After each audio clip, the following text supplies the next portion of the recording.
হাই বন্ধুসকল, আজি মই আলোচনা কৰিম ই শ্ৰমিক কাৰ্ডৰ বিষয়ে। কিয়নো সমগ্ৰ ভাৰতবৰ্ষৰ লগতে অসমতে কিন্তু ই শ্ৰমিক কাৰ্ডৰ কাম আৰম্ভ হৈছে আৰু এই কাৰ্ডটো বনাব যে তাৰ বেনিফিট কি বা লাভ কি তাৰ বিষয়ে অলপ আলোচনা কৰিম।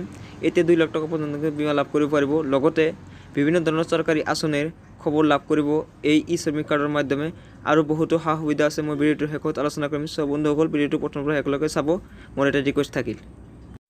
আৰু বন্ধুসকল, মই এতিয়া ষ্টেপ বাই ষ্টেপ দেখুৱাম কেনেকৈ ই শ্ৰমিক কাৰ্ডটো এপ্লাই কৰিব লাগে। বন্ধুসকল, ই শ্ৰমিক কাৰ্ড বনাবৰ কাৰণে কিন্তু মোবাইলৰ যিকোনো এটা ব্ৰাউজাৰ ওপেন কৰিব। মই গুগল ব্ৰাউজাৰটো ওপেন কৰিছোঁ। ওপেন কৰাৰ পিছত অকল ইয়াত সাৰ্চ কৰি দিব হোম ই শ্ৰম, হোম ই শ্ৰম SHRAM এইটো বুলি সাৰ্চ কৰি দিব। সাৰ্চ কৰি দিয়াৰ পিছত অলপ স্ক্ৰল ডাউন কৰিব। প্ৰথম যেটো ৱেবসাইট আছে ishram.home তাত ক্লিক কৰি দিব।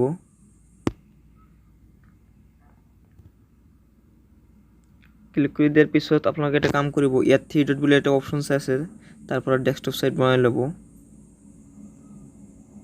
বন্ধুসকল, এই ৱেবসাইটটোৰ লিংক মই ভিডিঅ' ডিসক্ৰিপশন দি ৰাখিম, তাৰ পৰা কিন্তু আপোনালোকে ডাইৰেক্ট এই ৱেবসাইটটোত আহিব পাৰিব।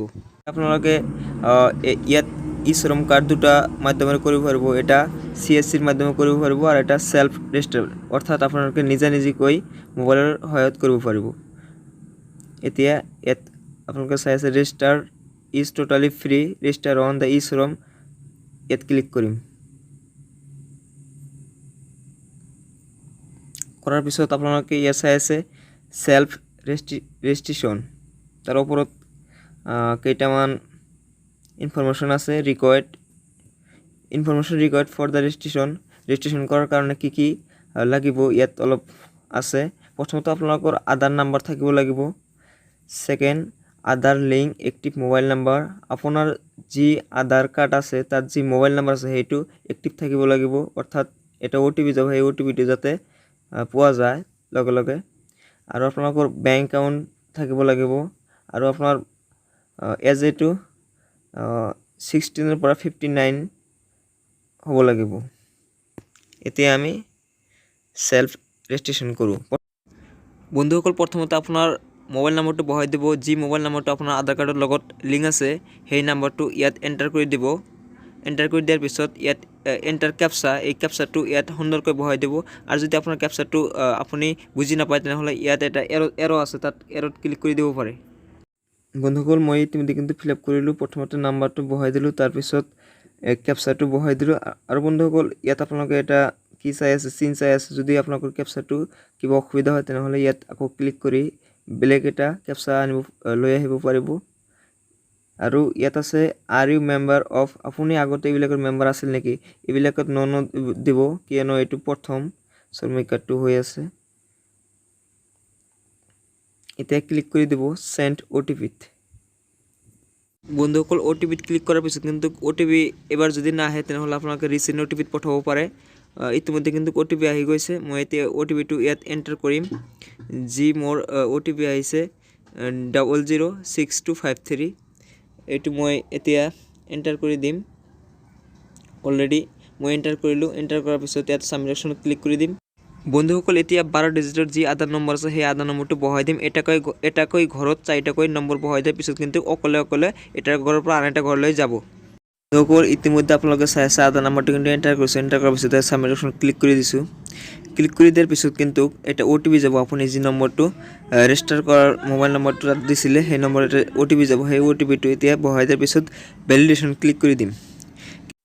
ক্লিক কৰি দিয়াৰ পিছত কিন্তু আপোনাৰ সম্পূৰ্ণ আধাৰ ডিটেইলছটো ইয়াত শ্ব' কৰিব, অৰ্থাৎ আপুনি ভালকে এইটো ষ্টেপ বাই ষ্টেপ দেখিব পাৰে।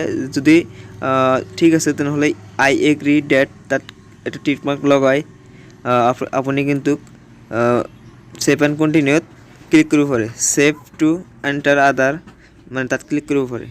ক্লিক কৰাৰ পিছত কিন্তু নতুন এটা পেজ খোল খাব, অৰ্থাৎ পাৰ্চনেল ইনফৰমেশ্যন। তাত আপোনালোকে প্ৰথমে এটা নম্বৰ থাকিব, আপুনি যি নম্বৰ দিছিলে, কিন্তু ইয়াত আছে ইমাৰ্জেঞ্চি মোবাইল নাম্বাৰ, এটা আপোনালোকে দিব পাৰে। মই ইমাৰ্জেঞ্চি নম্বৰ এটা দি দিলোঁ। আপুনি নিদিলেও হ'ব। বন্ধুসকল, যিখিনিত ষ্টাৰ মাৰ্ক আছে সেইখিনি আমাৰ মেণ্ডেটৰী হয়, যিখিনি ষ্টাৰ মাৰ্ক নাই সেইখিনি মেণ্ডেটৰী নহয়। তথাপি দিলোঁ email ID plus emergency mobile নাম্বাৰটো দিলোঁ। এতিয়া আপোনালোকৰ মেৰিটৰী ষ্টেটাছ, আপুনি মেৰিট কৰিছে নে নাই, মই ইয়াত মেৰিট বুলি লিখি দিলোঁ। তাৰপিছত ইয়াত ফাদাৰ নেমটো বহাই দিব আপোনালোকে। মানে য'ত য'ত আপোনালোকৰ ষ্টাৰ মাৰ্ক আছে সেইখিনি ফিল আপ কৰি দিব। তাৰপিছত আপোনালোকৰ ছ'চিয়েল কেটাগৰীটো কি আপুনি দিব এছ টি অ' বি চি যিয়ে থাকক, মোৰ জেনেৰেলটো দি দিলোঁ। তাৰপিছত ব্লাড গ্ৰুপ, বন্ধুসকল ব্লাড গ্ৰুপ যদি আপোনালোকে জানে তেনেহ'লে দিব, আৰু নাজানিলে কোনো কথা নাই, নিদিলেও হ'ব। এতিয়া আপোনালোকে তলত চাই আছে এটা নমিনিকেল ডিটেইলছ আৰু এটা আছে ওপৰত, সেই দুটা ন কৰি দিব। ন কৰি দিয়াৰ পিছত ছেভ এণ্ড কণ্টিনিউত ক্লিক কৰি দিব। ছেভ এণ্ড কণ্টিনিউত ক্লিক কৰি দিয়াৰ পিছত আপোনালোকৰ প্ৰথমত পাব ষ্টেট, আপোনাৰ ষ্টেটটো বহাই দিব। আপোনাৰ যে ষ্টেট, মোৰ ষ্টেট আসামটো বহাই দিলোঁ। বহাই দিয়াৰ পিছত কাৰেণ্ট এড্ৰেছ, হাউচ নাম্বাৰটো কিন্তু দিব বন্ধুসকল। আপোনাৰ যি হাউচ নাম্বাৰ সেইটো তাত সুন্দৰকৈ বহাই দিব।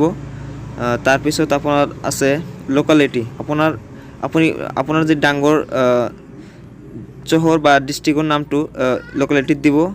তাৰপিছত ষ্টেটটো দিব, আপোনাৰ যি ষ্টেট আসাম, তাৰপিছত ডিষ্ট্ৰিক্টটো দিব, আপোনাৰ যি ডিষ্ট্ৰিক্টটো দিব। তাৰপিছত চাব ডিষ্ট্ৰিক্টটো দিব, অৰ্থাৎ মহকুমা আপোনাৰ দিব। তাৰপিছত পিনক'ডটো দিব, পিনক'ডটো এনেই শ্ব' কৰিব বন্ধুসকল। তাৰপিছত ইয়াত আছে ষ্টাৰিং এট কাৰেণ্ট লোকেশ্যন, আপুনি এটা লোকেশ্যনত কিমান দিনৰ পৰা আছে। মই অলপ তলত স্ক্ৰল ডাউন কৰিম, কৰাৰ পিছত ইয়াত আছে মোৰ দেন 25 years, এইটো দিলোঁ। তাৰপিছত ইয়াত ন কৰি দিব মাৰ্কেট ৱৰ্কাৰ, ন কৰাৰ পিছত ইয়াত এটা টিক মাৰ্ক লগাই দি আপোনালোকে অলপ তলত আহি ছেভ এণ্ড কণ্টিনিউত ক্লিক কৰি দিব। ক্লিক কৰি দিয়াৰ পিছত নতুন এটা ফৰ্ম খোল খাব। ইয়াত আপোনালোকৰ চাই আছে এডুকেশ্যন কোৱালিফিকেশ্যন, সেইটো তাত দিব। তাৰপিছত আপোনালোকৰ এইবিলাক এডুকেশ্যন চাৰ্টিফিকেট আপলোড কৰিব নালাগে, কিয়নো ষ্টাৰ মাৰ্ক নাই। তাৰপিছত আছে আপোনাৰ এনুৱেল ইনকাম কিমান, সেইটো তাত বহাই দিব। আপোনাৰ 10,000 ভিলো বা 10,000 পৰা 15,000 মই দিলোঁ। তাৰপিছত ইনকাম চাৰ্টিফিকেট আপলোড কৰিব নালাগে, কিয়নো মই আগতে কৈছিলোঁ য'ত টিক মাৰ্ক আছে সেইখিনি ফিল আপ কৰিব লাগে, য'ত নাই সেইখিনি ফিল আপ কৰিব নালাগে। তাৰপিছত ছেভ এণ্ড কণ্টিনিউ ক্লিক কৰি দিয়াৰ পিছত ইয়াত আছে অকুপেশ্যন এণ্ড স্কিল, আপোনাৰ কি স্কিল আছে ইয়াত ক্লিক কৰি দিব। মই ইয়াত ফাৰ্মাৰ বুলি ক্লিক কৰি দিলোঁ। ক্লিক কৰি দিয়াৰ পিছত worker in primary occupation in years, কিমান বছৰৰ পৰা আপোনাৰ মানে এক্সপিৰিয়েঞ্চ কিমান ইয়াৰ্ছ ফাৰ্মাৰৰ, এইটো ইয়াত বহাই দিব। মোৰ যি এক্সপিৰিয়েঞ্চ, অৰ্থাৎ যাৰ নামত বনাই আছোঁ তাৰ যি এক্সপিৰিয়েঞ্চ সেইটো বহাই দিলোঁ। তাৰপিছত ইয়াত ছেকেণ্ডাৰী অকুপেশ্যন, আপুনি ইয়াত ফৰ্মটোত ক্লিক কৰি দিব। তাত ক্লিক কৰি দিয়াৰ পিছত এটা ফৰ্ম খোল খাব। সেই ফৰ্মটোত আপোনালোকৰ যি অকুপেশ্যন আছে, কেই নম্বৰত আছে বা কিমান নম্বৰ, সেই নম্বৰটো আপুনি তাৰ পৰা লিখি লৈ আহি বা কপি কৰি লৈ আহি ইয়াত এণ্টাৰ কৰি দিব ভালকৈ। ছেকেণ্ডাৰী অকুপেশ্যনৰ তাত এণ্টাৰ কৰি দিব, মই এণ্টাৰ কৰি দিলোঁ। তাৰপিছত আছে হাউ ডিড ইউ একুলেট স্কিল, আপোনাৰ স্কিলটো আপোনালোকে নিজে শিকিছিল না বেলেগৰ পৰা শিকিছিল, তাত ক্লিক কৰি দিব। ডু নট, মই নিজে শিকিছিলোঁ। তাৰপিছত আপোনালোকে ছেল্ফ লাৰ্ণিং দিব, যে মই নিজে শিকিছিলোঁ সেইকাৰণে। এতিয়া বন্ধুসকল ওপৰত আপোনালোকে চাই আছে ফাৰ্মাৰ বুলি, মই ফাৰ্মাৰ দিছিলোঁ, কিন্তু সেই ফাৰ্মাৰটো নহ'ব, কিয়নো ফাৰ্মাৰটো অট'মেটিক চাৰ্চত নাহে। আপুনি যিটো আপোনাৰ এক্সপিৰিয়েঞ্চ আছে ৱৰ্কৰ, সেইটো কিন্তু এনেই চাৰ্চৰ ফলত এনেই অট'মেটিকলি শ্ব' কৰিব, কিন্তু ইয়াত ফাৰ্মাৰ শ্ব' কৰা নাই। সেইকাৰণে মই এগ্ৰিকালচাৰ বুলি তাত লিখি দিলোঁ। এগ্ৰিকালচাৰ প্ৰাইমাৰী অকুপেশ্যন তো মই এগ্ৰিকালচাৰ দিলোঁ। এগ্ৰিকালচাৰ আপোনালোকে ৰাখিব, যদি আপোনালোকৰ এগ্ৰিকালচাৰ কৰে, কৃষি কৰে, তেনেহ'লে আপোনালোকে সেইটো ৰাখিব পাৰে। আৰু যদি নাই বেলেগ কিবা আছে, ইয়াত বহুত কেইটামান আছে স্কিল আছে, আপুনি তাত এটা আইৰ নিচিনা আছে, তাত ক্লিক কৰিলে সম্পূৰ্ণ ডিটেইলছ পাই যাব। এতিয়া বন্ধুসকল ইয়াত ছেভ এণ্ড কণ্টিনিউত ক্লিক কৰি দিব। ক্লিক কৰি দিয়াৰ পিছত এতিয়া আপোনালোকৰ বেংক একাউণ্ট ডিটেইলছটো দিব কৈছে। এইটো মোৰ কিন্তু এটা বেংক একাউণ্ট ইয়াত এড কৰা নাই, এতিয়া কিন্তু এড কৰিম, বা আপোনালোকেও এনেকৈ এড কৰিব। যদি আপোনালোকৰ এড কৰা আছে তেনেহ'লে দৰকাৰ নাই, আৰু যদি নাই তেনেহ'লে এনেকৈ এড কৰাৰ ফিল আপ কৰি দিয়াৰ পিছত ছেভ এণ্ড কণ্টিনিউত ক্লিক কৰি দিব। ক্লিক কৰি দিয়াৰ পিছত এতিয়া বন্ধুসকল অলপ সময় লাগিব, কিয়নো চাইটটো লোডিং হওঁতে টাইম লাগে। তাৰপিছত আপোনালোকে সম্পূৰ্ণ প্ৰিভিউটো দেখিব পাৰিব, কি আপোনালোকে ফিল আপ কৰিলে, কি ভুল কৰিলে। যদি ভুল হৈছে তেনেহ'লে আকৌ এইটো এডিট কৰিব পাৰিব। আৰু লগতে বন্ধুসকল ইয়াত এটা টিক মাৰ্ক লগাই দিব। তাত টিক মাৰ্ক লগাই দিয়াৰ পিছত ছাবমিশ্যনত ক্লিক কৰি দিব।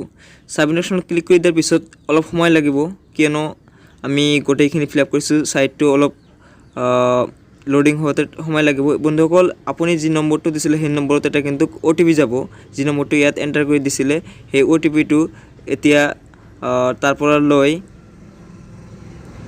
পৰা আপোনালোকৰ সন্মুখতে কিন্তু মই OTPটো লৈ আহিছোঁ।